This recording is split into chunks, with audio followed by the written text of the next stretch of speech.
Apa itu rajam, Bapak Ibu yang dimuliakan Allah Subhanahu wa taala? Rajam itu seorang dimasukkan ke dalam tanah, kemudian dikubur setengah badan sampai kepalanya saja, ya, kemudian dilemparin batu sampai meninggal dunia. Dan batunya pun ada aturannya, tidak boleh batu yang besar, akan tapi batu yang kecil yang kemudian ya diletakkan di tanah lapang kemudian dilempari batu sampai meninggal dunia. Ini hadis riwayat Muslim. Inilah Bapak Ibu yang dimuliakan Allah Subhanahu wa taala hukuman bagi seorang yang telah menikah, baik laki-laki maupun perempuan, ketika melakukan perzinaan di dalam syariat Islam. Sungguh berat, sungguh mengerikan Bapak Ibu yang dimuliakan Allah Subhanahu wa taala. Yang pertama adalah dicambuk dia sebanyak 100 kali, kemudian dirajam. Hukuman rajam ini Bapak Ibu yang dimuliakan Allah Subhanahu wa taala dulu ada di dalam Quran. Hukuman rajam ini dulu ada di dalam Al-Quran. Akan tetapi ayatnya dihapus. Ayatnya dihapus, mansukh ayatnya, akan tapi hukumnya masih baqa', hukumnya masih ada. Bapak Ibu yang dimuliakan Allah Subhanahu wa taala, ada 4 kasus rajam di zaman Rasul Sallallahu Alaihi Wasallam. Mungkin orang akan berkata seperti ini, oh, di dalam syariat Islam itu ada hukuman rajam. Wah, ini sadis sekali kan gitu ya. Ini kejam sekali, orang mengatakan seperti itu. Akan tapi akan kita bahas Bapak Ibu yang dimuliakan Allah Subhanahu wa taala, asbabul wurud, hadis-hadis tentang rajam ini. Rajam ini di zaman Rasul Shallallahu Alaihi Wasallam terjadi 4 kali, Bapak Ibu yang dimuliakan Allah Subhanahu Wa Taala. Ada 4 kasus praktek rajam yang melibatkan 6 orang pada masa Nabi Shallallahu Alaihi Wasallam. Dan kalau kita lihat, Bapak Ibu yang dimuliakan Allah Subhanahu Wa Taala, asbabul wurudnya, semua yang dihukum rajam tersebut atas inisiatif orang pelaku zina itu sendiri. Karena kaidah asalnya di dalam syariat Islam, hukum rajam itu ada. Akan tetapi syariat Islam tidak menginginkan umatnya itu dirajam. Ya. Saya ulangi lagi Bapak Ibu yang dimuliakan Allah Subhanahu wa taala, hukum rajam itu ada dalam syariat Islam, akan tetapi ya syariat Islam ya tidak menginginkan dan melindungi bagaimana caranya agar kemudian umatnya ini ya tidak terkena hukum rajam ini. Hal ini bisa kita ketahui dengan asbabul wurud. Ada 4 kasus ya terkait dengan rajam di zaman Rasul Shallallahu Alaihi Wasallam, dan ini semuanya adalah inisiatif pelaku zina itu sendiri. Yang pertama adalah kasus yang menimpa 2 orang Yahudi. Jadi suatu hari ada 2 orang Yahudi di Madinah. Ketika itu orang Yahudi tersebut melakukan perzinaan. Laki dan perempuan berzina, sudah menikah. Kemudian datang orang Yahudi tersebut menghadap Rasul Shallallahu Alaihi Wasallam, di mana Rasul Shallallahu Alaihi Wasallam ketika itu merupakan presiden yang ada di Madinah ketika itu. Pemimpinnya kota Madinah. Datang orang Yahudi dan bertanya kepada baginda Muhammad sallallahu alaihi wasallam, menghadap baginda Muhammad sallallahu alaihi wasallam, ya Rasulullah, sesungguhnya ya orang Yahudi ini ya mereka yang berkata sendiri bahwasanya kami di antara kami ada yang berzina ya Rasul. Kemudian orang Yahudi tersebut meminta kepada Rasul, ya Rasulullah, berikanlah hukuman yang sesuai dengan kitab Taurat. Ya.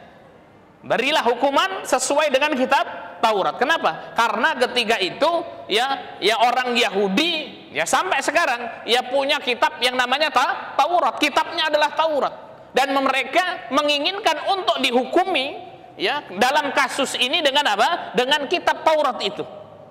Dan Rasul Shallallahu Alaihi Wasallam, Bapak Ibu yang dimuliakan Allah Subhanahu Wa Taala, beliau seorang nabi, di mana Taurat, Injil itu merupakan kitab-kitab samawi dari Allah Subhanahu wa taala, dan Rasul Shallallahu Alaihi Wasallam tahu betul isi kitab Taurat itu seperti apa. Dan ternyata Bapak Ibu yang dimuliakan Allah Subhanahu wa taala, di dalam kitab Taurat, kitabnya orang-orang Yahudi itu, orang yang melakukan perzinaan ketika sudah menikah, maka hukumannya adalah dirajam. Jadi ternyata Bapak Ibu yang dimuliakan Allah Subhanahu wa taala, hukuman rajam ini bukan hanya kemudian milik umat Islam, ada pada umat Islam saja, akan tapi di dalam kitab Taurat, kitabnya orang-orang Yahudi, maka di situ juga ada hukuman rajam ini. Ya. Akan tetapi oleh orang-orang Yahudi dihapus, Bapak Ibu yang dimuliakan Allah Subhanahu wa taala. Ya, ditutup-tutupi seolah-olah hukuman ini tidak ada di dalam kitab mereka. Maka kemudian agama Islam datang, ya.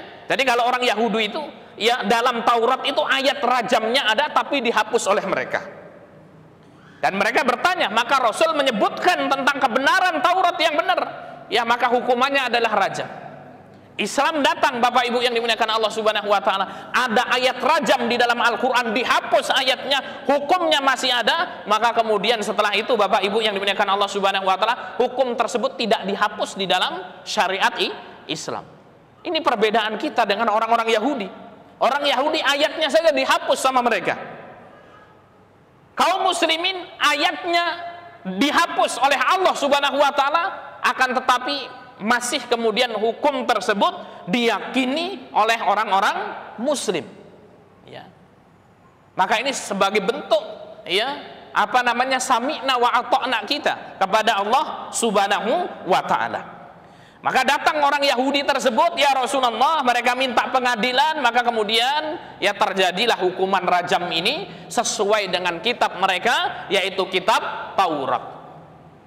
Jadi memang datang pelakunya. Kemudian kasus yang kedua, Bapak Ibu yang dimuliakan Allah Subhanahu wa taala, yaitu dialami oleh seorang yang bernama Ma'is ibnu Malik. Ya. Ada seorang di zaman Rasul bernama Ma'is ibnu Malik yang mengaku telah berzina dengan seorang budak yang bernama Fatimah, budaknya, yaitu budak Hazal bernama Fatimah.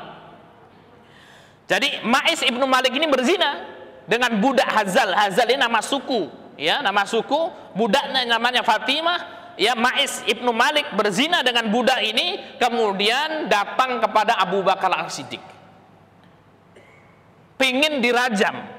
Ma'is ibnu Malik ini datang kepada sahabat Abu Bakar As-Siddiq, wahai Abu Bakar, sesungguhnya dirinya itu telah menikah dan melakukan perzinaan, ingin didatangkan had kepadanya. Apa kata Abu Bakar As-Siddiq? Sudah, ditutupi saja aibmu ini, engkau bertobatlah. Coba Bapak Ibu yang dimuliakan Allah Subhanahu wa taala, apa kata Abu Bakar As-Siddiq? Ditutupi, nggak usah ngaku kamu itu. Kalau nggak ada yang melihat, sudah engkau bertobat kepada Allah Subhanahu wa taala, nggak usah kemudian engkau minta dirajam. Pulang Ma'is ibnu Malik ini bertemu dengan Fatimah ini, kata Abu Bakar As-Siddiq ini, suruh diam saja, kita tobat saja, selesai. Maka kemudian Fatimah itu budak ini, coba kau tanyakan lagi kepada Umar bin Khattab. Datang kedua kalinya kepada Umar bin Khattab, ya, karena belum puas itu tadi, wahai Umar bin Khattab, belum menjadi Amirul Mukminin ketika itu, wahai sahabat Umar, sesungguhnya dirinya telah berzina, ingin diadakan had untuknya. Apa kata Umar bin Khattab radhiyallahu anhu? Sudah, engkau bertobat saja kepada Allah, tutupi aibmu itu. Tidak puas, Ma'is ibnu Malik ini datang kepada baginda Muhammad SAW. Kemudian Rasul sudah tahu kalau Ma'is ibnu Malik ini ingin, ya, melaporkan bahwasanya dirinya itu berzina, ingin kemudian didatangkan hukuman rajam ini.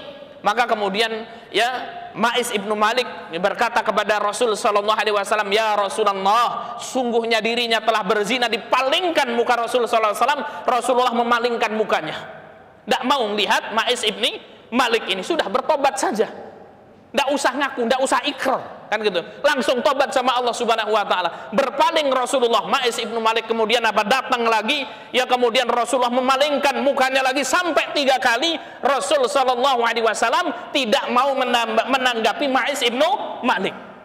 Sampai kemudian Ma'is ibni Malik, Bapak Ibu yang dimuliakan Allah Subhanahu wa taala, bersaksi 4 kali di hadapan Rasul sallallahu alaihi wasallam. Lalu apa yang dikatakan oleh Rasul sallallahu alaihi wasallam?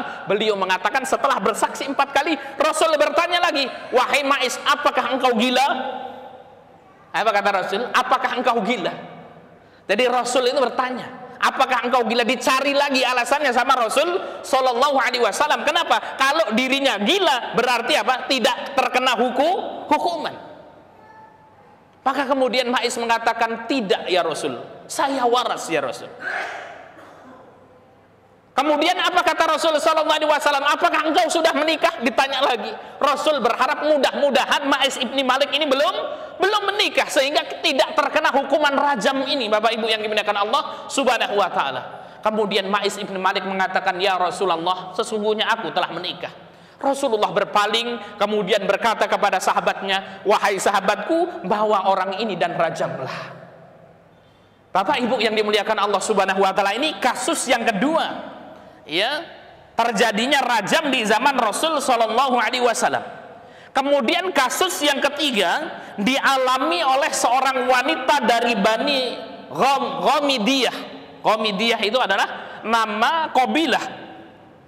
Dari Buraidah dikisahkan bahwa seorang perempuan datang kepada baginda Muhammad Shallallahu Alaihi Wasallam. Jadi suatu hari ada orang perempuan datang kepada baginda Muhammad SAW dan mengatakan, ya Rasulullah, sesungguhnya dirinya telah berzina dan dirinya sudah menikah, dan kondisinya ketika itu sedang hamil anak perzinaan itu, sedang mengandung anak hasil perzinaannya. Maka kemudian Rasul SAW memalingkan mukanya, tidak mau melihat ya muka perempuan tersebut. Ya. Kenapa? Karena supaya kemudian sudahlah, tutupi aibmu saja, tobat sama Allah Subhanahu Wa Taala, selesai urusannya. Rasulullah menolaknya, ditolak oleh Rasul Shallallahu Alaihi Wasallam ikrarnya, persaksiannya. Kemudian keesokan harinya datang lagi, ya. Maka kemudian, ya Rasulullah, mengaku dirinya telah berzina, sudah pernah menikah, sedang mengandung, kan gitu ya.